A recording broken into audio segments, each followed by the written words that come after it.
kein RSQ8, aber den neuen SQ8 als Benziner.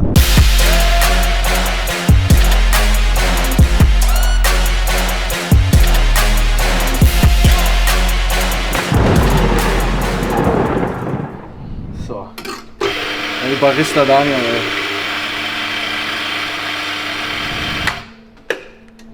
Das ist einfach die geilste Kaffeemaschine der Welt. Es läuft einfach alles automatisch, du musst nichts mehr machen. Schau hier. Für alle, die ein bisschen sich auskennen im Siebträger-Game, das ist einfach ein Highlight. Zack, Thema erledigt. So. Ah, schön. Ach, ein Traum. Ein Traum. Schöne Tassen mit der 8 drauf. So. Und gib ihm. Magst du Zucker? Ganz viel Zucker bitte. Ganz viel Zucker? Ich trinke immer Zucker mit Kaffee, nicht Kaffee mit Zucker. Er willst gar keinen? Nee, ich bin doch kein Kaffeetrinker. Muss ich beide trinken? Du darfst beide trinken, ja. Gönn dir. Ey, das Video wird jetzt wahrscheinlich so richtig. Rennt wahrscheinlich die ganze Ganz so richtig hibbelig. Ich werde einfach direkt losrennen. Pass mal auf. Aber so gut, es kommt, wir haben was Schönes für euch, Leute. Geht gleich los. Lecker, lecker, lecker. Ah, lecker, lecker. So. Abichka.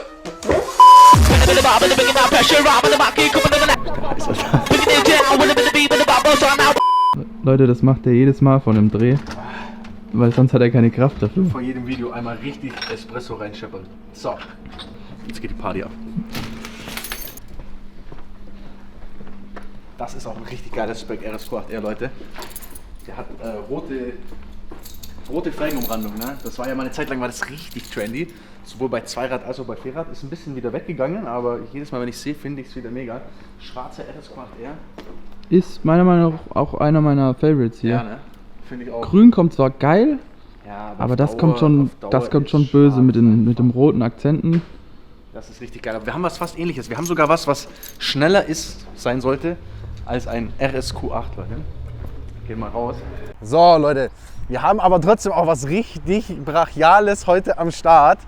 Kein RSQ8, aber dafür den neuen SQ8 als Benziner. Der ist ja normalerweise in der Tradition SQ7, SQ8 immer als Diesel gekommen. Jetzt hat Audi sich entschieden, das Ganze auch noch als Benziner zu bringen.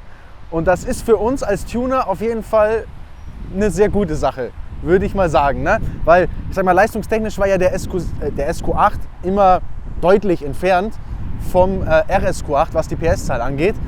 Jetzt kommt aber ein SQ8 mit serienmäßig 507 PS, 770 Newtonmetern, also nicht mehr weit weg. Und vor allem haben wir hier genauso wie im RSQ8 einen 4 Liter V8 Biturbo-Motor drin. Das heißt, da schlummert sehr viel Potenzial und das haben wir natürlich versucht hier herauszuholen. Erzähle ich euch gleich mehr darüber.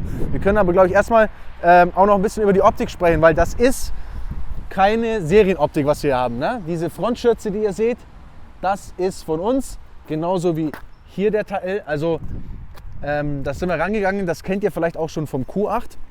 Also das ist jetzt nicht komplett neu, aber ich sage euch eins, das ist jedes Mal wieder für mich ein absolutes Highlight, weil man steht vor diesem Auto und wenn ich es einem nicht sagen würde oder wenn man es nicht wüsste, finde ich, erkennt man nicht, dass da Tuning gemacht wurde. Und ich finde, das ist die höchste Kunst von Tuning, wenn man ein Teil anbaut und das Gefühl hat, das gehört dahin, das muss so. Also wenn jetzt ein Serien-SQ8 nebendran stehen würde und ihr würdet das sehen, würdet ihr euch denken, oh, der ist aber ganz schön brav da an der Front. Und so wirkt er halt viel, viel tiefer, viel dynamischer, steht dem mega, mega gut, finde ich. Also das total geil geworden, jedes Mal wieder echt schön und dafür auch haben, finde ich. Also der hat Leistung, das ist ein großes SUV, ich finde, der darf schon auch ein bisschen auftragen. Ne? Kotflügeleinsätze haben wir hier noch am Start, die finde ich auch immer sehr, sehr nice und ihr seht es, er steht sehr tief da. Ne? Es ist ein Luftfahrwerk drin. Mit unserer Up-Level-Control hat man natürlich die Möglichkeit, diese Höhen nochmal zu feintunen, beziehungsweise natürlich tiefer zu machen. Und dann gibt es einen Coffee-Mode, sprich im Stand ist er sehr, sehr tief für die Optik. Wenn du fährst, geht er höher. Man macht eigentlich nichts anderes, als ein Offset reinzumachen zu den bestehenden Höhen und das Ganze natürlich ein bisschen nach unten zu schieben. Aber man kann auch nach wie vor natürlich damit nach oben fahren und das ist schon, glaube ich, sehr, sehr cool. Felgen sind jetzt serienmäßig von Audi drauf. Finde aber ganz ehrlich, die schwarzen, die schauen gut aus auf dem. Also das so, mag ja eh schwarze Felgen auf schwarzen Autos. Das ist auf jeden Fall ein Highlight. Und dann hier am Heck haben wir auch noch Endrohrblenden und die Heckschürze hier gemacht an diesem Fahrzeug. Also es ist jetzt nicht übermäßig viel, es ist jetzt nicht wie bei einem RSQ8R, dass man enorm viele Sachen hat. Der SQ8-Kunde, glaube ich, der sucht das auch nicht, sonst würde er auf einen RSQ8 bzw. auf einen RSQ8R gehen. Aber es sind kleine optische Veränderungen, die, finde ich, super viel bei dem Auto ausmachen und die Gesamtwirkung von dem Auto einfach viel stärker macht und das Ganze viel präsenter wirkt. Also ich finde, dieses Auto wirklich schaut sehr, sehr stark aus. Und generell hat ja auch der Q8, für meinen Geschmack, den Q7 so ein bisschen beiseite geschoben. Ist einfach, finde ich, das viel, viel schönere SUV. Ob jetzt SUV gut oder schlecht, da brauchen wir uns jetzt nicht streiten, das ist ein anderes Thema. Aber es ist halt einfach nach wie vor sehr gefragt. SUVs sind gefragt und ja, der Markt entscheidet ja auch ein bisschen, wo die Reise hingeht.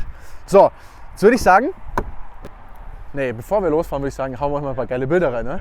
Ja, Adrian, hast du was Schönes? Ja, war ein bisschen nass, aber ist trotzdem ganz geil geworden. Also ich habe es noch nicht gesehen, Leute, deswegen Attacke, let's go!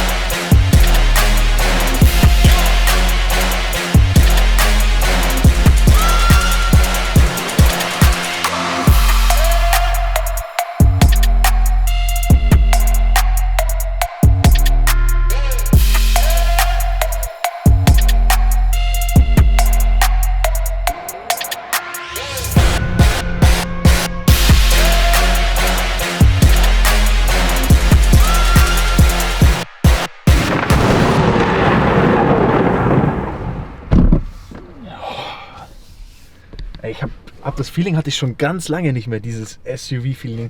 Es ist vom Sitzen und von, man kann sagen, was man will, es ist schon cool. Also es gibt einem schon ein gutes Gefühl.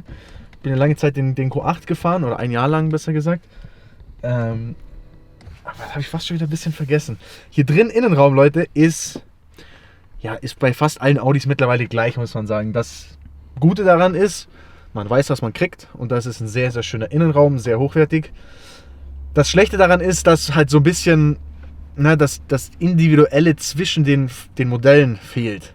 Das fällt aber natürlich einem, der sich einfach ein Audi kauft, natürlich auch nicht so auf. Dann ist es egal. Es fällt jetzt mir natürlich auf, wenn ich verschiedenste Audis fahre und teste, dass ich jedes Mal einsteige und keinen Unterschied merke. Aber ist jetzt auch nicht schlimm. Was auf jeden Fall top ist das Carbon-Paket, das der hat. Also hier die Carbon-Elemente, hier auch, schau dir mal das an hier, das komplette Element hier entlang, hier vor dir, bei dir an der Seitentür. Also das finde ich sehr, sehr schön. Er hat jetzt hier ein rundes Lenkrad, das ist nicht so mein Geschmack. Wir machen mal den Motor an. Zack. So. Wir hören es ein bisschen blubbern hinten, aber nicht so wirklich laut. Aber komm, wir fahren jetzt einfach mal ins Blaue. Wir fahren jetzt mal ins Blaue rein. Wetter ist kacke, wie ungefähr jeden Tag gerade so, aber was willst du machen, ne? Jetzt geht's. Fühlt sich an wie April, jetzt kommt wieder die Sonne ein bisschen durch. So, rollen wir mal los hier in dem Schiff. Und es ist natürlich ein Schiff, also keine Frage, das Ding wiegt 2,4 Tonnen, ist ein schweres Fahrzeug. Vor allem, weil du natürlich dieses Gewicht schon auch im Handling merkst. Ne? Muss man mal ein bisschen fahren jetzt hier. Weißt du, da mal ein bisschen fahren. So, jetzt ist die Ampel grün, da würde ich mal richtig durchdrücken. Ich glaube, der Espresso hittet mich jetzt auch gerade. Ich glaube, jetzt kommt er gerade. Warte mal.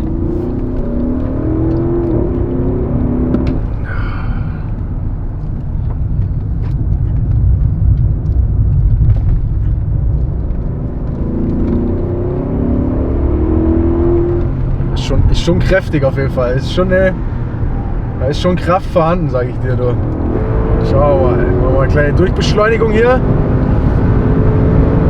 Der ist einfach so verrückt. Du bewegst 2,4 Tonnen, zack, auf 200. Dafür zieht er echt richtig gut. Ja. So, geht weiter. 250 drauf.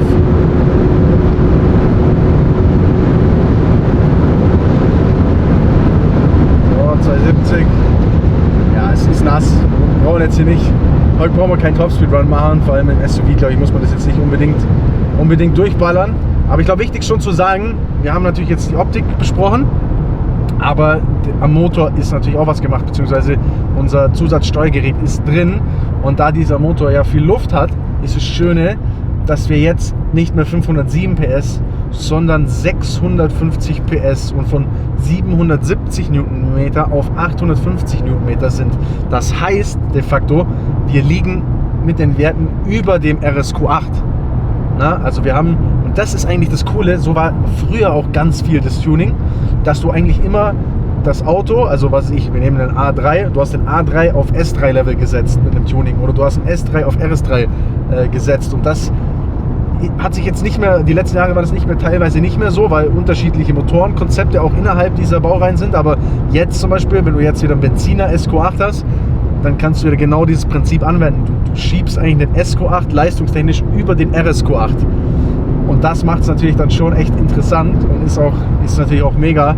Vor allem glaube ich, wenn du mit dem SQ8 kommst und du ärgerst einen im RSQ8, ja. Richtig unangenehm. Ich glaube, das kann richtig Spaß machen. Aber wo liegen wir denn preislich hier bei dem Karren? Ich glaube, insgesamt komplett jetzt mit Umbau und allem ist der so bei 130. Das müsste so um den Dreh sein. Also du bist immer noch unter RSQ8 natürlich, ne? Also deutlich. Das ist dann halt schon irgendwie das Spannende, ne? Für jemanden, der vielleicht sagt, hey, RSQ8 ist mir zu teuer, aber hat trotzdem Bock auf Leistung und ein paar kleine Details oder ein paar kleine Sachen, dann macht das natürlich auf jeden Fall Sinn. Ansonsten ist ja bei dem Auto auch, sag ich mal, was die ganzen Einstellungsmöglichkeiten und so weiter angeht, das ist alles gleich wie bei allen aktuellen Audis, würde ich fast sagen. Ne? Also du hast Drive Select, das ist natürlich das Luftfahrwerk. Gibt sehr viele Stufen jetzt natürlich in so einem SUV. Du hast Offroad, du hast Allroad, du hast Efficiency. Klick es mal an zum Beispiel. So, Efficiency, macht da irgendwas? Nee. Komfort. Da sehen wir es jetzt. Komfort sehen wir jetzt in fetten Stufe quasi hoch. So, ne? Geht eine hoch, Auto, Dynamik. So, wir wollen natürlich möglichst tief vom Schwerpunkt sein. Und ich verstehe auch gar nicht, warum immer Leute sich aufregen, wenn SUVs ein bisschen tiefer sind oder die Möglichkeit haben, tiefer zu gehen. Es macht schon Sinn. Es macht von der Fahrdynamik her Sinn. Du hast einen tieferen Schwerpunkt. Ne? Gerade bei so einem Ding mit 2,4 Tonnen macht es schon einen Unterschied. Ich finde es optisch schöner. Und das Coole ist ja, du hast einfach die Auswahl. Ne? Also wenn das dir nicht gefällt, dann klickst du aufs andere, zack, fährt das Ding hoch. Das ist auf jeden Fall schon mal top. Was sagst du soundtechnisch? Ist okay. Sound, Ich finde, der ist gut auf jeden Fall, aber haut mich jetzt nicht vom Hocker. Nee, haut mich auch null vom Hocker. Also ich meine, wir haben jetzt ja auch im Sound nichts verändert, das ist jetzt Serien-Sound. Da kommt nicht viel rüber, wobei man sagen muss, ich glaube, Audi ist mittlerweile auch von der Positionierung so, dass sie beim Sound sehr konservativ sind. Das vielleicht auch sogar bewusst, weil es gibt natürlich die Sparte, die sagt, ey, Sound und ich will, dass es laut ist und cool, aber man darf nicht vergessen, dass es auch viele Leute gibt, die fahren so ein Auto, die wollen das nicht. Und gerade ich würde mal sagen, der Durchschnitts-Audi-Kunde ist, glaube ich, niemand, der danach schreit, dass das Auto jetzt extrem laut ist. Von dem her verstehe ich schon den Sinn dahinter, das so zu machen. Zumal natürlich mit OPF, mit Gesetzgebung und so weiter, dass ja sowieso alles in diese Richtung geht. Also mit jeder Generation, irgendwann hörst du gar nichts mehr wahrscheinlich. Ja. Also das ist ganz normal. Genauso wie der Regen jetzt. Ja, Sonnenschein. Der Regen ist auf jeden Fall lauter als der Motor. So viel kann man sagen. Ja. So, lass mal noch kurz Soundcheck machen. Okay. Weiß nicht, ob man was hört, aber viel Erfolg.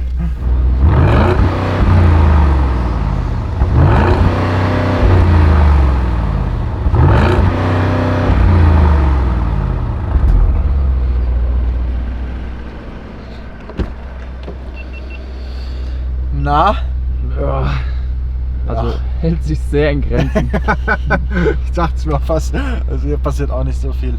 Aber ist halt so. Ja. Also, komm, gleich weiter. Bam!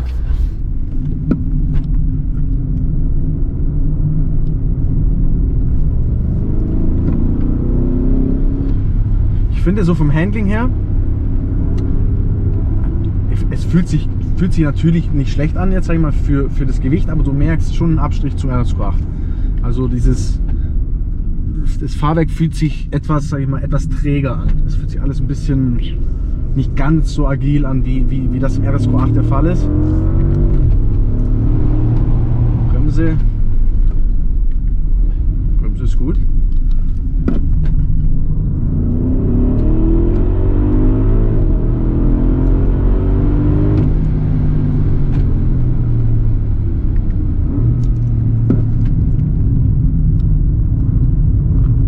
Weil es technisch sich schon gut anfühlt. Also kann man nichts sagen. Es ist schon für das Gewicht und alles. 2,4 Tonnen hast du gesagt. 2,4 Tonnen, du kriegst hier schon echt ein gutes Auto. Also das ist schon ein verdammt guter SUV, muss man einfach sagen, vom Gesamtpaket, was man hier so bekommt. So, dann machen wir jetzt mal noch einen 0 auf 100 Check. Treten wir mal durch. So, wir machen das Fenster leicht auf, was ihr euch wundert, nur damit wir hier dem Messgerät auch Empfang haben ordentlichen, weil das hier drin irgendwie nicht funktioniert. So, jetzt schauen wir mal.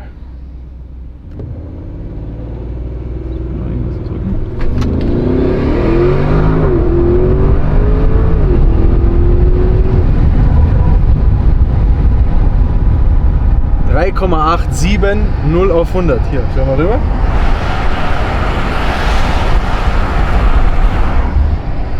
Das ist auf jeden Fall schon mal sehr, sehr stabile Wert. Ich glaube, RSQ8-Angabe 0 auf 100 ist nämlich 3,8. Also wir sind jetzt quasi 3,8 gefahren. Ihr dürft aber nicht vergessen, es ist nasse Fahrbahn und es ging gleich bergauf. Vielleicht, also ich glaube, das kriegen wir auch noch schneller hin, wenn das mal trocken ist und die Traktion besser ist.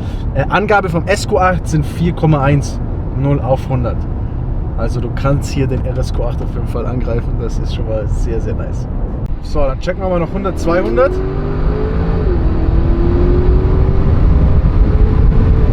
150. 180. Zack, 200.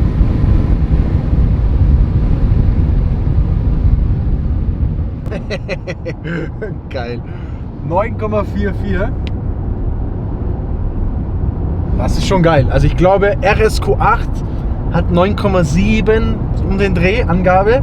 Oder was heißt Angabe? Hat man gemessen. Also wir sind 3 Zehntel schneller als der RSQ8. Ich habe jetzt keinen SQ8-Vergleichswert. Ich bin in Serie nicht gefahren. Aber ich glaube, es zeigt, das Ding ist schnell. Und das macht richtig Bock. Also mega, mega Kiste. Hammergeil und einfach ein cooles Auto. Ich mag den Q8, ich mag den SQ8, ich mag den RSQ8 und ich mag den RSQ8R. So, jetzt haben wir auf jeden Fall mal die komplette Palette hier durchgefahren auf dem Channel. Von dem her sehr, sehr geil. Leute, wenn ihr Interesse habt oder wenn ihr euch informieren wollt über die Leistungssteigerung oder sonstige Produkte, dann verlinke ich es euch mal unten in der Beschreibung und unsere Website könnt ihr vorbeischauen, da findet ihr alle Informationen. Und das war's für heute. Ich hoffe, ihr hattet Spaß mit dem Video und wünsche euch einen wunderschönen Tag, Leute. Haut rein. Ciao.